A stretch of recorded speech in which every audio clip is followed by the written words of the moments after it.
North ഇന്ത്യനാ. Vikram ബോൾറാം Singh. അച്ഛൻ നേപ്പാളിയാ. അമ്മ മലയാളി. ഒരു എരപ്പാളി ലുക്കുണ്ട്. പരിചയപ്പെടാൻ കഴിഞ്ഞാൽ വലിയ സന്തോഷം. മലയാളിയാണോ? പിന്നെ ലോകത്തെ ആദ്യത്തെ മലയാളി ഗൂർഖ.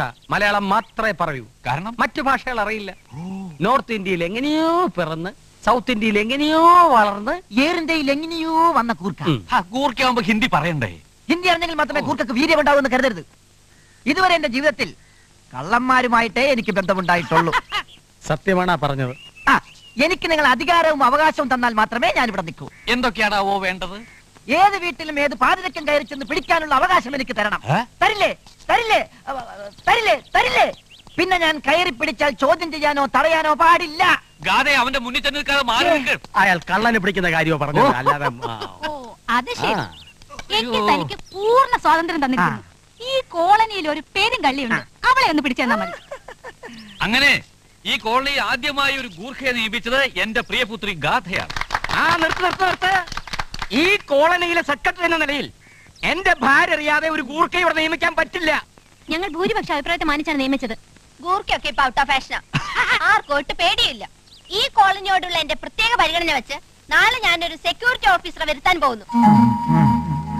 തടിമിടുക്കും തന്റെ ഇടവുമുള്ള ഒരു ചുണക്കുട്ടൻ.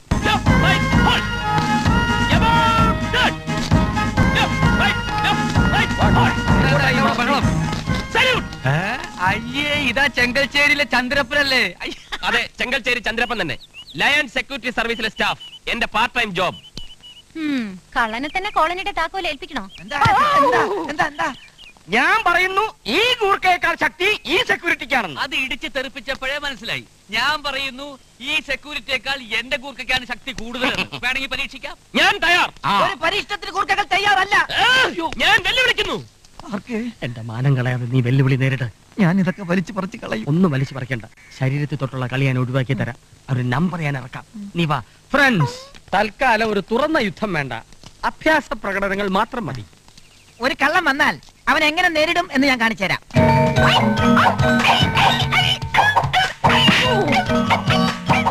ഇങ്ങനെ ഞാൻ ഇനി താൻ കാണിക്ക്. 12 കള്ളന്മാർ ഒന്നിച്ചു വന്നു കഴിഞ്ഞാൽ അവരെ എങ്ങനെ നേരിടുമെന്ന് ഞാൻ കാണിച്ചുതരാം. 4 12 പകട 12 എന്ന് പറയുന്നതിന് 3 വരി വിടും. 3 വരി വിടും. 3 വരി വിടും. 3 വരി വിടും. 12 പേരും താഴെ വീണു. അയ്യടാ, എന്തൊരു ഈസി. ഇങ്ങനെ കാണിച്ചാൽ ഞങ്ങൾ എങ്ങനെ മനസ്സിലാക്കും കള്ളന്മാര് വീണൂന്ന്? എന്നാ പിന്നെ ഒരു പ്രതിയോഗി തരൂ, ഞാൻ കാണിച്ചു തരാം. മിസ്റ്റർ മേനോൻ, ഒരു പ്രതിയോഗിയാകൂ. ഇങ്ങനെയാണോ കള്ളന്മാര് വരുന്നത്? പതുങ്ങി പതുങ്ങി വരണ്ടേ? ഞാൻ കാണിച്ചു തരാം. പിടിക്ക. ഞാനാണ് പ്രതിയോഗി.